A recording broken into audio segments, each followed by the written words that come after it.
Hello students, welcome to Bankers Ground. Bankers Ground में आप सभी का हार्दिक स्वागत है। मैं तन्वी आज आपको बताऊंगी कि फॉर्म फिल करने से पहले आपको किन बातों का ध्यान रखना है, और आपको एक एक कॉलम आज मैं समझाऊंगी कि हर कॉलम में आपको किस तरह से फॉर्म फिल करना है, ताकि अगर आपको फॉर्म फिल करने में प्रॉब्लम आ रही है, आपकी वो प्रॉब्लम जो है वो दूर हो सके। तो बच्चे ध्यान से देखेंगे आज का ये पूरा सेशन आप सब, क्योंकि आज के सेशन में आपका जो IBPS PO 2025 की नोटिफिकेशन निकली है, उसकी पूरी step by step form filling में आपको समझाने वाली हूँ। तो देखिए, इधर सबसे पहले तो आपके सामने मैंने बिल्कुल गूगल ही ओपन किया है, ताकि आप बिल्कुल बेसिक स्टेप से जान सके कि आप अपना फॉर्म कैसे फिल करेंगे। तो हम यहाँ पे सबसे पहले सिलेक्ट करेंगे IBPS। ठीक है, हमने यहाँ पे IBPS चूज किया और इस तरह से IBPS की वेबसाइट आ जाएगी। हमने यहाँ पे क्लिक किया, ओके। और इसके बाद आपका जो IBPS का है वेब पेज आपके सामने आएगा। आपने नीचे की तरफ स्क्रॉल करना है। हाँ जी बच्चे, नीचे अगर आप स्क्रॉल करोगे, ये देखो लेफ्ट साइड में कॉमन रिक्रूटमेंट प्रोसेस में भी आप जा सकते हो। यहाँ पे आपका जो CRP POMT जिस पे लाइव लिखा हुआ है, आप यहाँ भी क्लिक कर सकते हैं।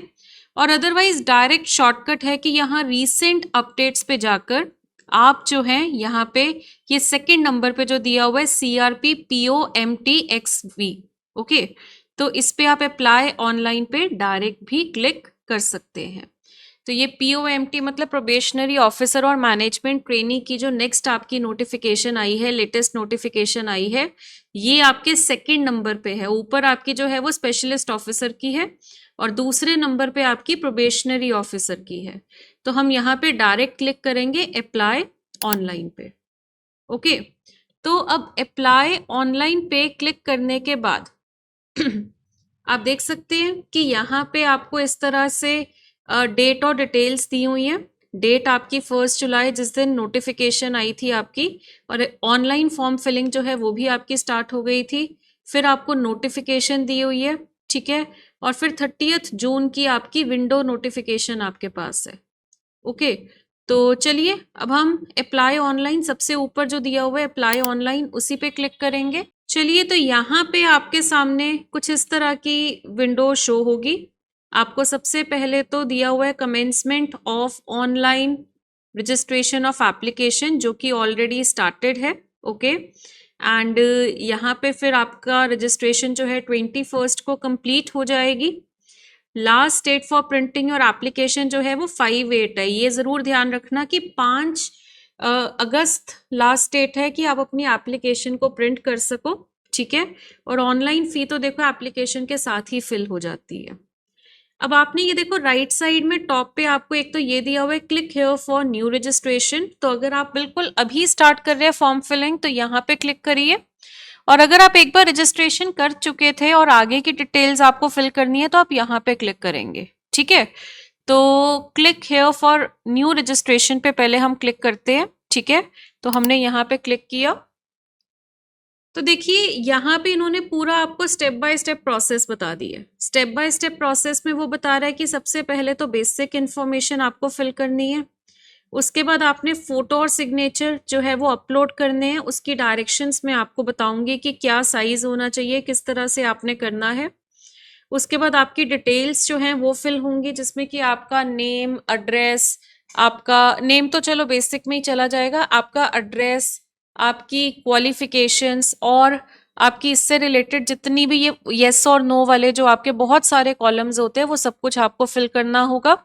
उसके बाद आप अपनी एप्लीकेशन को प्रीव्यू कर सकते हैं कि आप एक बार सबमिट फाइनल सबमिशन से पहले चेक कर सकते हैं कि आपने सारी डिटेल्स जो है वो अच्छे से फिल कर दी हैं, कोई गलत डिटेल तो नहीं फिल हो गई आपकी। उसके बाद आपको कुछ डॉक्यूमेंट्स अपलोड करने हैं, जिसमें कि आपकी डिक्लेरेशन है, आपका थंब इम्प्रेशन है, ठीक है, और आपका जो सर्टिफिकेट है वो आपको अपलोड करना होगा। और सबसे लास्ट में जाकर आपकी पेमेंट होगी। तो बच्चे पहले तो मेरी एक ध्यान से बात सुन लो कि अर्ली मॉर्निंग बैठ जाना फॉर्म फिल करने, या फिर लेट नाइट बैठ जाना, ताकि नेट इशू बिल्कुल भी ना हो। जब आपको जिस टाइम पे भी आपको लगे कि नेट इश्यू सबसे कम होता है आपका, उस टाइम पे ही आप फॉर्म फिल करना, क्योंकि बहुत सारी चीज़ें हैं जो आपको फिल करनी है और फॉर्म फिलिंग में वो आपका वो फिर अगर नेट इश्यू रहेगा तो फिर आपको बहुत प्रॉब्लम आने वाली है। तो इसीलिए थोड़ा परफेक्ट टाइम ड्यूरेशन सिलेक्ट ज़रूर करना फॉर्म फिल करने से पहले। और लास्ट डेज, मैं बार बार बोलती हूँ, लास्ट डेज की वेट आपने बिल्कुल भी नहीं करनी है। ओके, चलिए तो अब हम इस फॉर्म को फिल करना शुरू करेंगे। तो सबसे पहले तो बेसिक इन्फॉर्मेशन आपको दी हुई है। तो यहाँ बेसिक इन्फॉर्मेशन में सबसे पहले हमारा फर्स्ट नेम आता है। तो चलिए यहाँ पे हम अपना फर्स्ट नेम लिखेंगे, मैंने लिख दिया तन्वी। और यहाँ पे हमें फिर से अपना नाम लिखना है ताकि आप कंफर्म कर सको। 2 बार लिखते हो तो कई बार एक बार ही लिखने में स्पेलिंग मिस्टेक हो जाती है, तो दूसरी बार कंफर्म हम इसीलिए आपसे करवाते हैं ताकि अगर कोई स्पेलिंग मिस्टेक है तो उस पर आपका ध्यान चला जाए। चलिए, अगर आपका कोई मिडिल नेम है तो आप लिख सकते हैं, नहीं तो सीधा लास्ट नेम हम लिखेंगे। तो मेरा लास्ट नेम है चुग, तो हमने यहाँ पे लिख दिया तन्वी चुग। चलिए, तो अब ऐसे नीचे आपका फुल नेम आ गया। ओके, अब इसके बाद यहाँ पे अब आपका आएगा मोबाइल नंबर। अब मोबाइल नंबर जो है हम फिल कर लेते हैं।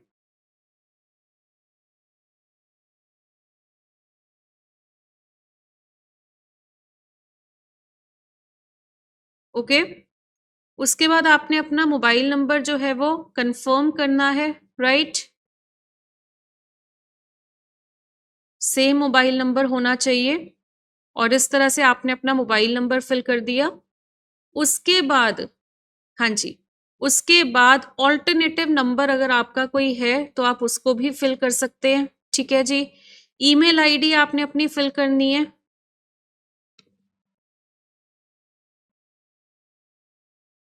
और यहाँ आपका जो डोमेन नेम है, ईमेल आईडी में आपने अपना जो मतलब जैसे gmail.com ही ज़्यादातर होता है, तो gmail.com अलग से डोमेन नेम में आपने सिलेक्ट करना है और ईमेल आईडी जो है वो आपने अलग से सिलेक्ट करनी है। उसके बाद आप कंफर्म करेंगे अपनी ईमेल आईडी, तो हमने यहाँ पे कंफर्म कर दी। तो ये मोबाइल नंबर और ईमेल आईडी आप फिल करेंगे। और उसके बाद आपका सिक्योरिटी कोड, देखिए ये जो यहाँ पे आपको दिख रहा है ना, ये चीज़ आपने सिक्योरिटी कोड में फिल करनी है। तो हम फिल करते हैं, चलिए 4P। ये ध्यान रखना कैपिटल स्मॉल का, मेरा यहाँ पे कैपिटल हो रखा था, तो एक बार अगर ये स्मॉल में है तो आप स्मॉल में ही लिखेंगे। तो 4, उसके बाद आपका P, then G, then 7, then N। तो जो हमें दिख रहा था हमने उसको नोट किया। और अब लास्ट में हमने लिखना है सेव एंड नेक्स्ट, इस पे क्लिक करना है। अब मेरी एक बात ध्यान से सुन लो, देखो यहाँ तक आपने अगर गलती से मोबाइल नंबर गलत कर दिया या ईमेल आईडी आपने गलत कर दी, तो अभी एक आपका पासवर्ड जनरेट होगा, वो फिर उस गलत नंबर पे चला जाएगा। तो ये फर्स्ट स्टेप बहुत ध्यान से करना है कि आपने अपना ही नंबर जो है वो फिल किया है और एक ऐसा नंबर फिल किया है जो कम से कम 1-2 साल आपका ऑपरेशनल रहने वाला है, क्योंकि आपको फिर उसी नंबर पे और उसी ईमेल आईडी पे सारी नोटिफिकेशंस आएंगी आपकी जब तक सिलेक्शन नहीं हो जाती। समझ रहे हो मेरी बात? तो आपकी सिलेक्शन ज्वाइनिंग तक आप जो मोबाइल नंबर और जो ईमेल आईडी फिल करेंगे उसी पे आपकी सारी की सारी मैसेजेस, अपडेट्स जो भी उन्होंने देनी है वहीं पे देंगे। तो ये सेव एंड नेक्स्ट क्लिक करने से पहले आप चाहो तो एक बार सारा चेक कर लो अच्छे से कि आपने अपना, देखो यहाँ पे सिर्फ 3 चीजें हैं बेसिकली, आपका नाम, आपका मोबाइल नंबर और आपकी ईमेल आईडी। और इसके बाद हम करते हैं सेव एंड नेक्स्ट। देखो यहाँ पे भी वो कहते हैं कि एक बार चेक कर लीजिए, तो अगर आप श्योर है तो हम ओके पे क्लिक करेंगे। तो आप देख सकते हैं कि IBPS की वेबसाइट बहुत इस टाइम स्लो चल रही है। तो अभी तो देखो फॉर्म फिलिंग स्टार्ट हुई है अभी से ही ये चीज़ है, तो लास्ट डेज का रिस्क तो अब आप समझ ही गए होंगे कि बिल्कुल भी नहीं लेना। चलिए, तो अब इसके बाद देखिए नेक्स्ट अब हमारा प्रोसेस क्या है कि अब यहाँ पे हमने जो न्यू रजिस्ट्रेशन थी वो हमारी हो गई है, सबमिट हो गया है। और अब इसके बाद हमारा काम है कि आगे की डिटेल्स को फिल करना। तो अभी जो हमने सिर्फ नेम, ईमेल आईडी एंड आपका फ़ोन नंबर जो फिल किया था, उसके बेसिस पे आपको आपकी ईमेल आईडी पे और आपके जो आपने नंबर डाला है उस नंबर पे एक एसएमएस आ गया होगा, जिसमें कि उन्होंने एक प्रोविजनल रजिस्ट्रेशन नंबर आपको सबमिट किया है और एक पासवर्ड आपको सबमिट किया है। तो अब आप लॉग इन करेंगे फॉर ऑलरेडी रजिस्टर्ड कैंडिडेट्स। तो यहाँ पे ये देखो, इस तरह से आपको रजिस्ट्रेशन नंबर और पासवर्ड अपना फिल करना होगा, तो आपकी एप्लीकेशन जो है वो ओपन हो जाएगी। तो चलिए रजिस्ट्रेशन नंबर डाल देते हैं एक बार।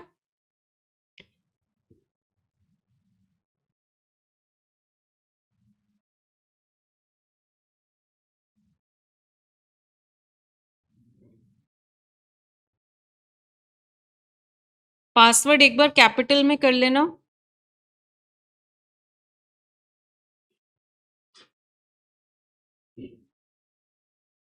और फिर आपने डालना है सिक्योरिटी कोड, जिसमें कि आप देख सकते हैं लेटर्स आपके स्मॉल में है।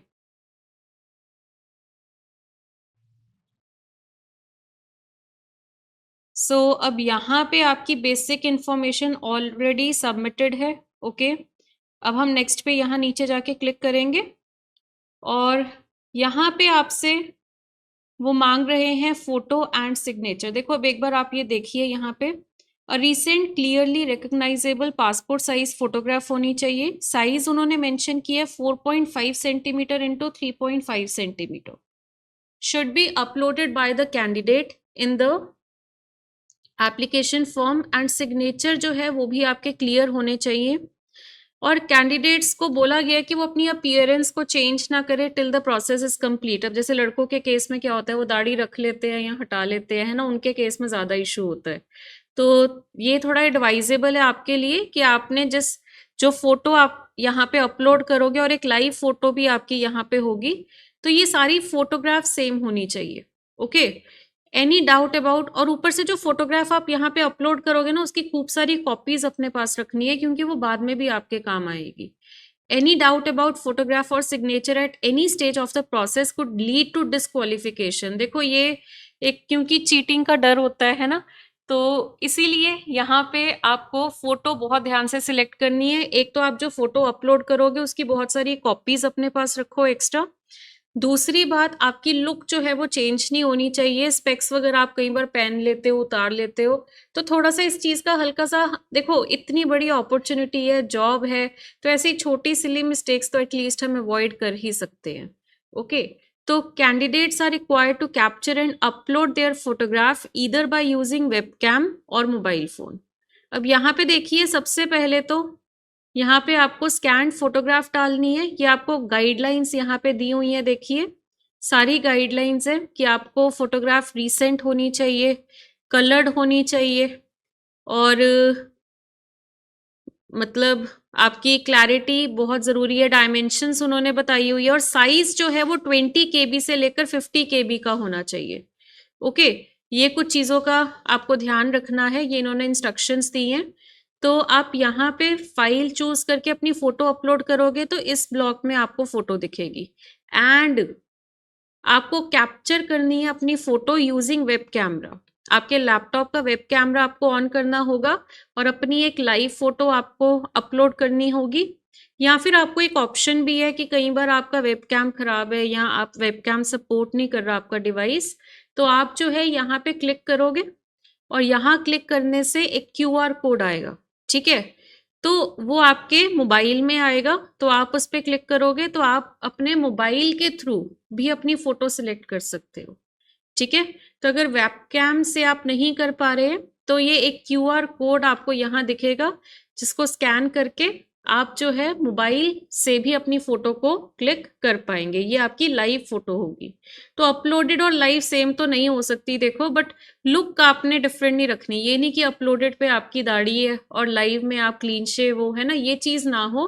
बाकी फोटो तो लाइव तो डिफरेंट ही आएगी आपकी अपलोडेड से, अपीयरेंस नहीं बदलनी चाहिए।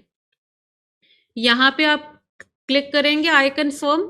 ओके, उसके बाद यहाँ पे आपके जो साइन है, आपने अपने साइन करने हैं, वो कैपिटल लेटर्स में नहीं होने चाहिए। आपने वो स्कैन साइन यहाँ पे अपलोड करने हैं, और उसकी भी गाइडलाइंस आपको दी हुई है। गाइडलाइंस में उन्होंने आपको बोला है, हाँ जी, सिग्नेचर का साइज है 10 to 20 KB। डायमेंशंस दी हुई है 140 to 60 pixels. Applicant has to sign on white paper with black ink pen. Black pen से आपने साइन करने हैं, वाइट पेपर पे साइन करने हैं और फिर आपने उसको स्कैन करना है। और उसका जो साइज है वो आपका 10 to 20 KB होना चाहिए। फाइल टाइप जो है, जो आप फाइल अब उसको सेव करोगे, वो आपका जो है ध्यान रखना कि डायमेंशंस जो रहेंगी आपकी वो 140 to 60 पिक्सल्स होनी चाहिए, प्रेफर्ड है वो। ओके, तो चलिए ये आप यहाँ पे नेक्स्ट करोगे तो आप जो है अगली विंडो पे आ जाएंगे। हाँ जी स्टूडेंट्स, सो अब हम अगले प्रोसेस पे बढ़ते हैं। देखिए, अब आपका फोटो और साइन तो अपलोड हो गए हैं, अब असली डिटेल्स वाला कॉलम जो है वो आपका स्टार्ट होता है। तो देखते हैं इसको एक बार। देखिए, अब यहाँ पे आपको सबसे पहले तो कैटेगरी पूछी जाएगी। आपकी जो भी कैटेगरी है, जर्नल, EWS, OBC, ST या SC, ये आपने यहाँ पे ये जो है इस पे क्लिक कर देना, जो आपको ये सर्कल्स दिए हुए हैं। उसके बाद आपसे पूछेगा कि आप क्या डिसेबिलिटी का अगर आपका केस होगा 40% एंड अबव, नोटिफिकेशन में आपको सारी मेंशन किया हुआ है सारे प्रोविजंस इसके। तो अगर आपका येस है तो आप यहाँ पे क्लिक करेंगे और अगर नो है तो आप यहाँ पे क्लिक करेंगे। अगर तो आप नो पे क्लिक करोगे ना तो ये सारे ये जो है ये सारे आपके जो है ये लॉक हो जाएंगे, आप इसमें फिर कुछ फिल नहीं कर पाओगे। पर अगर आप येस पे क्लिक करते हैं तो फिर ये सारे आपके ओपन होंगे, क्योंकि फिर आपको ये सारे कॉलम्स जो है वो फिल करने पड़ेंगे, क्योंकि आपको फिर बताना होगा अपनी टाइप ऑफ डिसेबिलिटी, सब टाइप ऑफ डिसेबिलिटी है ना, और सब टाइप ऑफ मल्टीपल डिसेबिलिटी, तो ये सब कुछ आपको फिर बताना पड़ेगा। नेक्स्ट आपसे वो पूछेंगे कि are you as per PWBD guidelines eligible to use compensatory time at the time of examination. Okay, तो ये जो आपका येस और नो दिया होगा, अपने केस के अकॉर्डिंगली आप सिलेक्ट कर लेना। If yes, do you need compensatory time, अपने हिसाब से सिलेक्ट कर लेना। Do you need compensatory time at the time of examination, अपने हिसाब से सिलेक्ट कर लेना। Are you suffering from cerebral palsy and your writing speed is affected, yes और नो आपका जो भी केस है फिल कर लीजिए। Whether your dominant hand is affected, writing hand, अब कईयों का लेफ्ट होता है कईयों का राइट होता है, तो आपका जो भी राइटिंग हैंड है उसके बारे में पूछा जा रहा है, तो येस और no. Are you eligible to use the service of scribe as per government guidelines and do you wish to use the services of scribe, तो यहाँ पे आपने अपने हिसाब से येस और नो सिलेक्ट कर लेना है। ओके, तो ये सब आप तब फिल करोगे अगर आप जो है आपका डिसेबिलिटी वाला केस होगा, अदरवाइज आपको ये सब फिल जो है नो ही रहेगा आपका। अच्छा, यहाँ पे whether serving in government, quasi government, public sector undertakings, देखिए आपकी जो जॉब है, क्या गवर्नमेंट जॉब आप पहले से कर रहे हैं या क्वासी गवर्नमेंट केस में आप जॉब कर रहे हैं या पब्लिक सेक्टर यानी किसी बैंक में ऑलरेडी जॉब कर रहे हैं। तो अगर कर रहे हैं तो येस, नहीं कर रहे तो नो। एक्स सर्विसमैन, येस और नो। और अगर आप एक्स सर्विसमैन हो तो ये आपको फिल करना होगा, पर अगर आप यहाँ पे नो सिलेक्ट करेंगे तो यहाँ पे आपको कुछ भी फिल करने की जरूरत नहीं है। ओके, उसके बाद date of relief from defence services. Okay, तो वही बात है, अगर आपने यहाँ पे येस फिल किया है तो आपको ये वाली चीज भी फिल करनी पड़ेगी और ये वाली चीज भी। Have you joined a government job on the civil side after availing of the benefits given as an ex-serviceman? Okay, तो अपने हिसाब से yes और no आप सिलेक्ट कर लेना। रिलीजन आपका जो भी होगा, हिंदू, मुस्लिम, सिख, क्रिश्चियन, जो भी आपका है सिलेक्ट कर लेना। Do you belong to religious minority community, yes और no अपने हिसाब से सिलेक्ट कर लेना। चलिए अब इसके बाद देखिए, अब इसके बाद वो आपसे पूछेंगे have you appeared for the CWE CRP POMT earlier, क्या आप पहले अपीयर हुए हैं इन एग्जाम में, तो अगर येस है तो येस, नो है तो नो। और अगर आप अपीयर हुए हैं, कितने अटेम्प्ट्स आपने दिए हैं, और ये जो आपको यहाँ पे दिए हुए हैं ना, आपने यहाँ पे सिलेक्ट करना है कि कौन कौन सा पेपर आपने दिया है इनमें से। और अगर आपने एक से ज़्यादा आपने पेपर में अटेम्प्ट किया है तो मल्टीपल अगर आपको सिलेक्ट करने हैं तो यहाँ पे मेंशन्ड है कि आपको कंट्रोल की को प्रेस करके रखना है, ठीक है, छोड़ना नहीं है, कंट्रोल की को प्रेस करके रखना है और उसको प्रेस करते करते ही साथ साथ आपने यहाँ से सिलेक्ट कर लेने हैं जो जो पेपर आपने दिए हैं, तो उससे आपके मल्टीपल जो है वो सारे के सारे जो है वो सिलेक्ट हो जाएंगे। उसके बाद are you a trained apprentice of any of the PSU। अगर आपने पहले कोई ट्रेनिंग कर रखी है किसी बैंक में, okay, state bank of India में या किसी और BFSI में, तो आप यस फिल करेंगे, नहीं तो नो। अगर आप यस फिल करते हैं तो आपको ये भी फिल करना पड़ेगा, ठीक है, ये भी फिल करना पड़ेगा, ये भी फिल करना पड़ेगा और ये भी फिल करना पड़ेगा। पर अगर आप नो सिलेक्ट करते हैं तो आपके ये सारे जो है ये लॉक हो जाएंगे, ये सब आपको फिल नहीं करना। और साथ साथ ये दोनों चीजें भी आपको तभी फिल करनी पड़ेगी अगर आपका आंसर यस है। तो काफी चीजें हैं, देखो बहुत, तभी मैं आपके साथ ये वीडियो बना रही हूँ ताकि आप सारी चीजों को लेकर क्लियर हो सके। आर यू अ ट्रेन्ड, हाँ जी, ये सारी चीजें तो मैंने आपको बता दी। नेक्स्ट इसके बाद आपका है नेशनैलिटी, इंडियन है ना, सिटीजनशिप आपकी इंडियन ही होगी, तो वो आप सिलेक्ट कर लेना। अच्छा, ये ध्यान से करना, state, UT, NCR to which centre of examination belongs. Okay, आप किस स्टेट, आपका जो सेंटर होगा एग्जाम का, वो आप कहाँ पे पेपर देना चाहते हैं, कहाँ का सेंटर चाहते हैं, वो आपने सिलेक्ट करना है। ओके, उस स्टेट का कोड खुद आ जाएगा। फिर आपका सेंटर ऑफ प्रिलिमिनरी एग्जामिनेशन और सेंटर ऑफ मेन एग्जामिनेशन, आपने इन दोनों में से सिलेक्ट करना है। देखो पहले तो आपने यहाँ पे स्टेट सिलेक्ट करी, स्टेट सिलेक्ट करने के बाद यहाँ पे अब आपके प्रॉपर सेंटर्स आएंगे, तो वो आपने उनमें से सिलेक्ट करना है according to your state. Okay, तो ये सेंटर है कि आपने पेपर जहां पे आप देने जाओगे इसी सेंटर के हिसाब से आएगा। Next, I intend to bring the following ID when appearing for the examination, कि जब आप अपना पेपर देने आते हैं ना, ओके, तो उस समय आपको क्या करना है, आपको एक ID लेके जाना है, चाहे वो आधार कार्ड हो, पैन कार्ड हो, जो भी हो। तो वो आप पहले ही सिलेक्ट करोगे कि आप कौन सी ID लेकर आओगे और उसका नंबर आप लिखोगे। जैसे कि पैन कार्ड सिलेक्ट किया है तो उसका नंबर, आधार कार्ड सिलेक्ट किया है तो उसका नंबर। ओके, अब इसके बाद आपको पर्सनल डिटेल्स फिल करनी है, जिसमें कि सबसे पहले डेट ऑफ बर्थ आपको बताना है और एज आपकी जो है वो कंप्लीटेड एज ऑन 1/7/2025। ठीक है, तो एज ऑन 1/7/2025 आपको देखना है कि आपकी एज जो है, जो कि 20 to 30 का ब्रैकेट है, उसके अंदर होनी चाहिए। तो आपने अपना यहाँ पे डेट, मंथ और ईयर सिलेक्ट करना है। जेंडर सिलेक्ट करना है, मेल, फीमेल के transgender. I hereby voluntarily consent to the use of my Aadhaar number at various stages of examination under common recruitment process. Yes. अगर आपका कोई ट्विन भाई या बहन है तो बताना है आपको, नहीं है तो नो। अगर है तो उसका जेंडर भी बताना है, उसका नेम भी बताना है।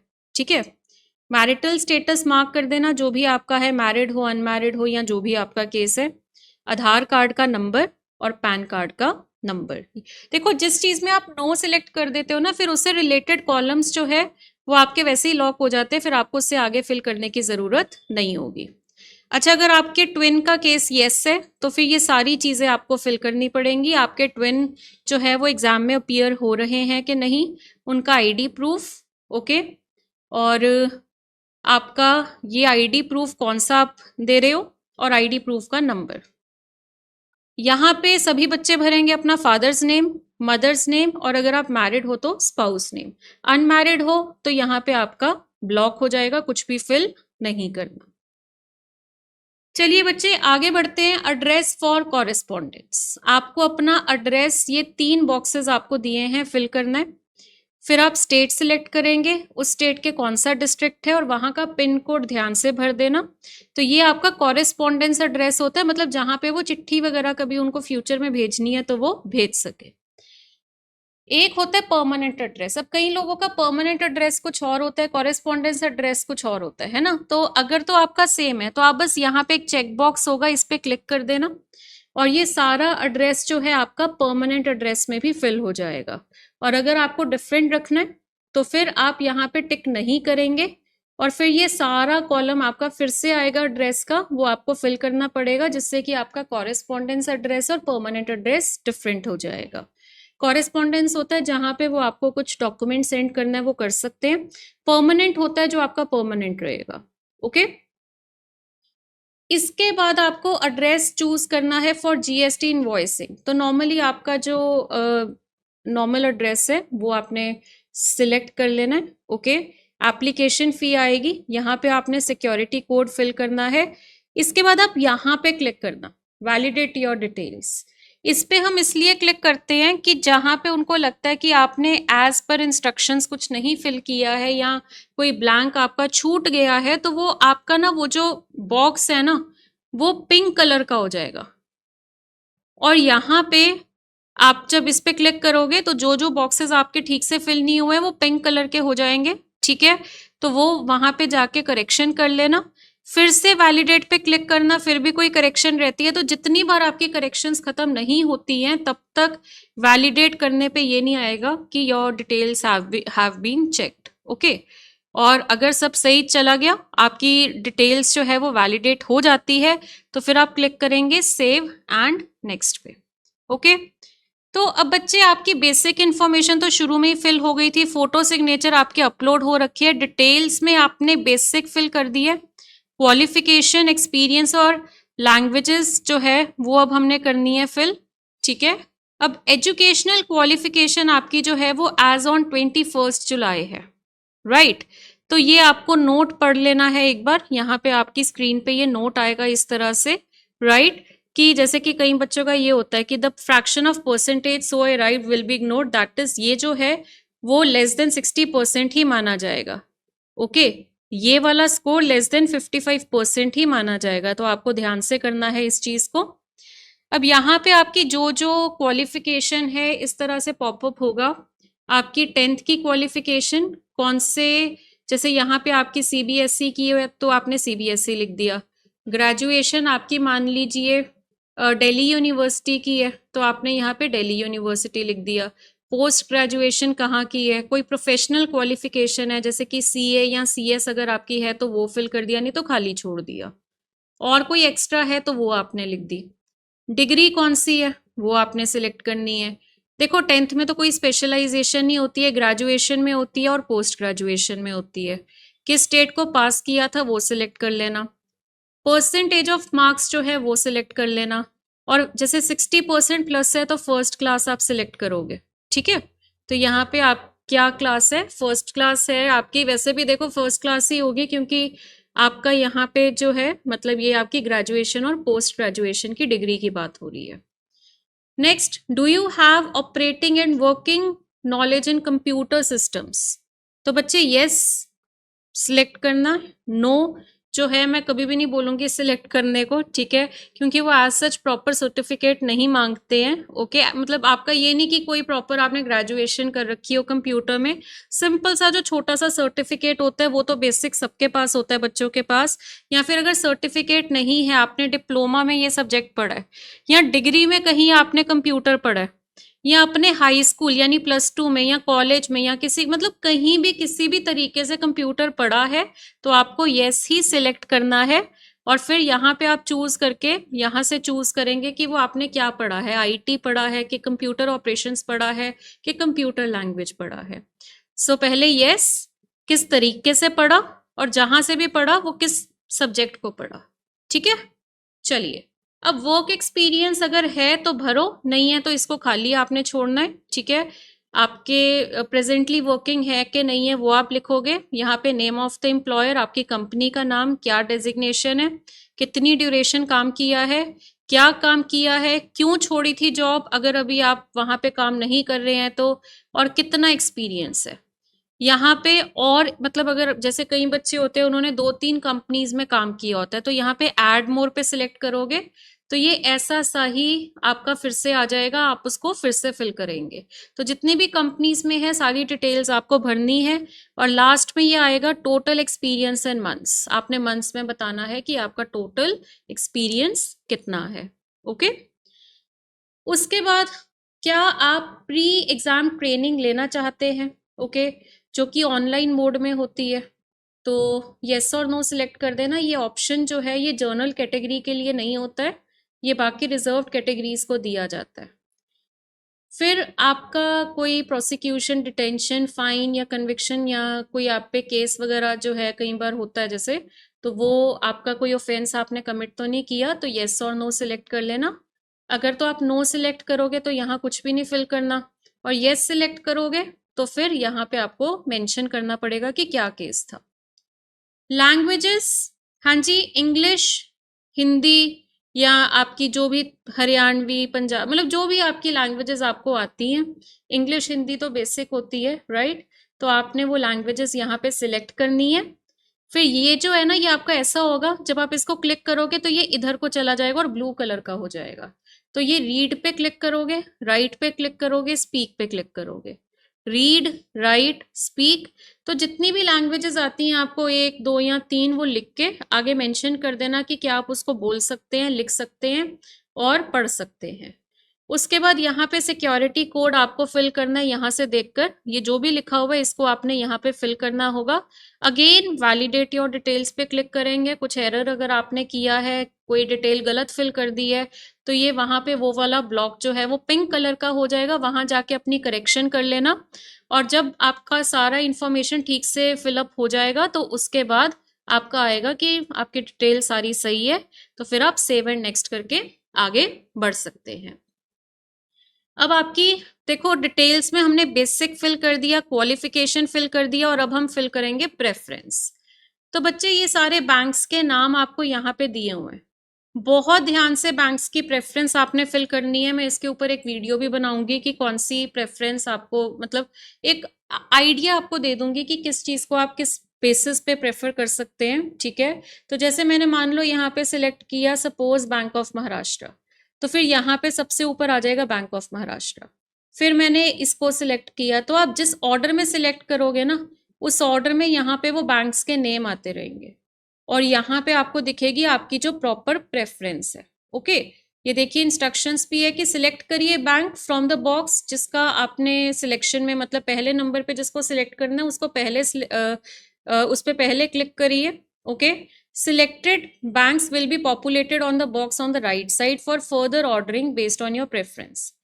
तो आपको यहाँ पे राइट साइड जो होगी, राइट साइड मतलब ये वाली जगह की बात कर रहे हैं, आप यहाँ पे ड्रैग और ड्रॉप भी कर सकते हो। जैसे कि मान लो मैंने यहाँ पे लिखा बैंक ऑफ महाराष्ट्र, यहाँ लिखा हुआ है बैंक ऑफ बड़ौदा, मुझे बैंक ऑफ बड़ौदा को यहाँ लेके जाना है, तो मैं इसको जैसे माउस से हम यहाँ पे क्लिक करके और क्लिक करके रखते हैं और माउस को मूव करके यहाँ ले आते हैं, है ना, कर्सर को यहाँ ले आते हैं, तो आप ऐसे ड्रैग एंड मूव भी कर सकते हैं।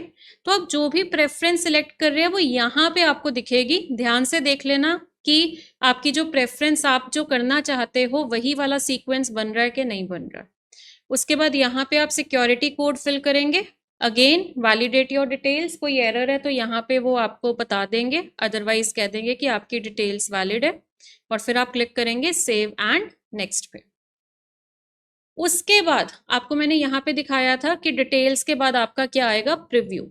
तो जब आपने सेव एंड नेक्स्ट किया तो यहाँ पे आपकी पूरी एप्लीकेशन आपको दिखेगी। यहाँ पे मैंने सैम्पल एप्लीकेशन नहीं लगाई है, जब आप फिल करोगे आपको वो पूरी एप्लीकेशन दिखेगी, जिसमें राइट साइड में आपकी फोटो लगी होगी और लेफ्ट में सारी डिटेल्स आपने जितनी फिल की है वो एक सिंगल पेज में आपको दिखेगी।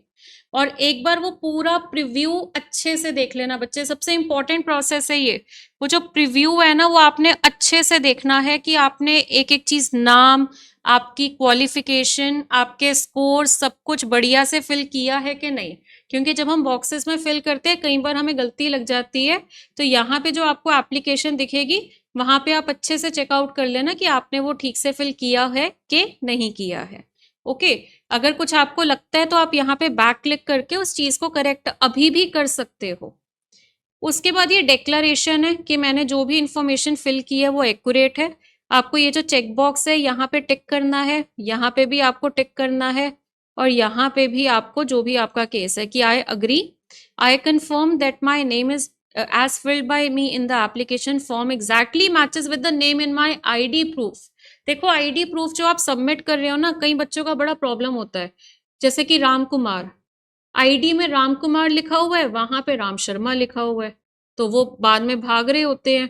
तो बच्चे ऐसी गलतियां मत करना। आप जो नेम फिल कर रहे हो, आपका जो आईडी प्रूफ आप सबमिट कर रहे हो, सब में नाम और सरनेम डिट्टो सेम होना चाहिए।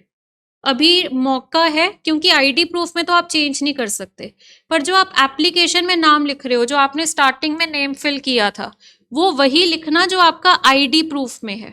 ओके, उसके बाद आपका सिक्योरिटी कोड आप यहाँ पे फिल करोगे। और फिर आप कंप्लीट रजिस्ट्रेशन पे क्लिक कर दोगे।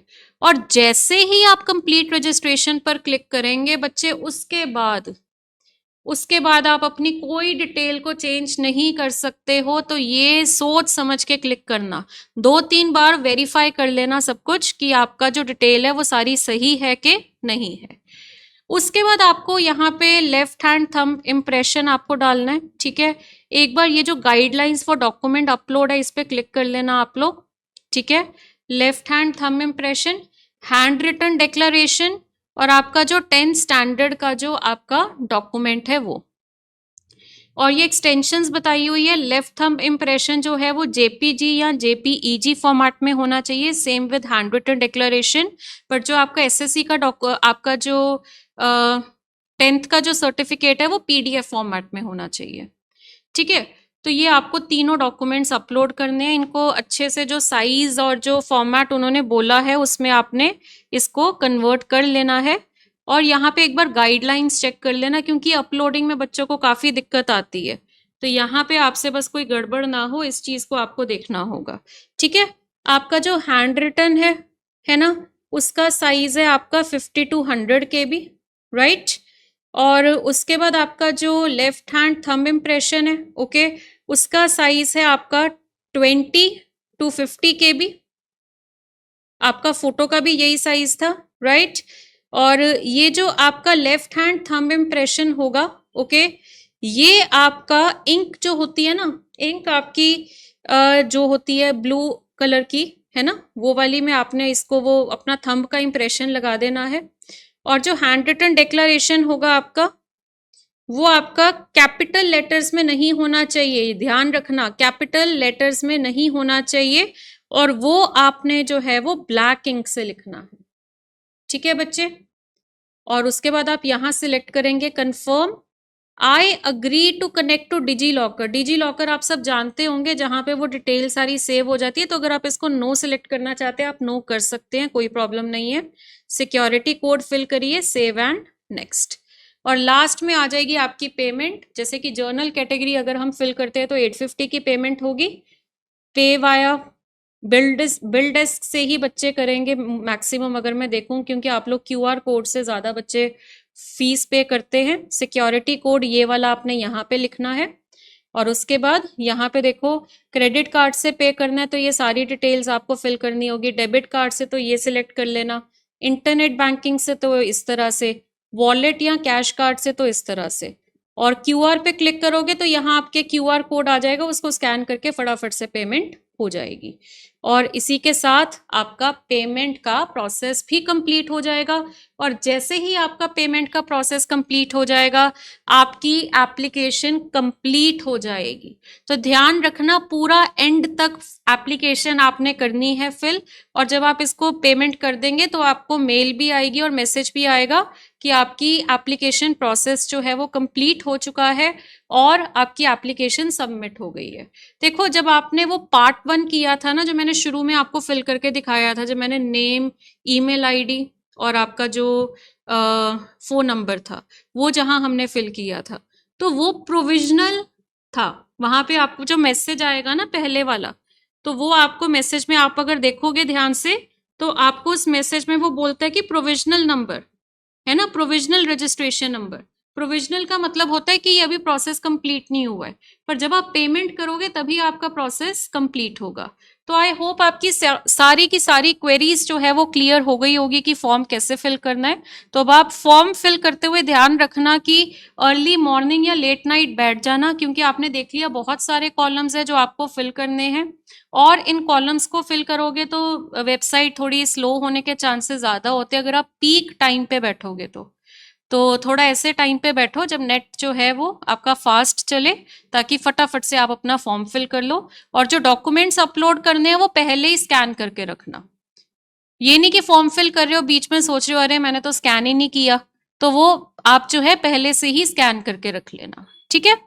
तो चलिए, आई होप आपको आज का सेशन जो है वो काफी हेल्प करेगा और अब आप बहुत आसानी से अपने इस फॉर्म को फिल कर पाएंगे। Thank you so much.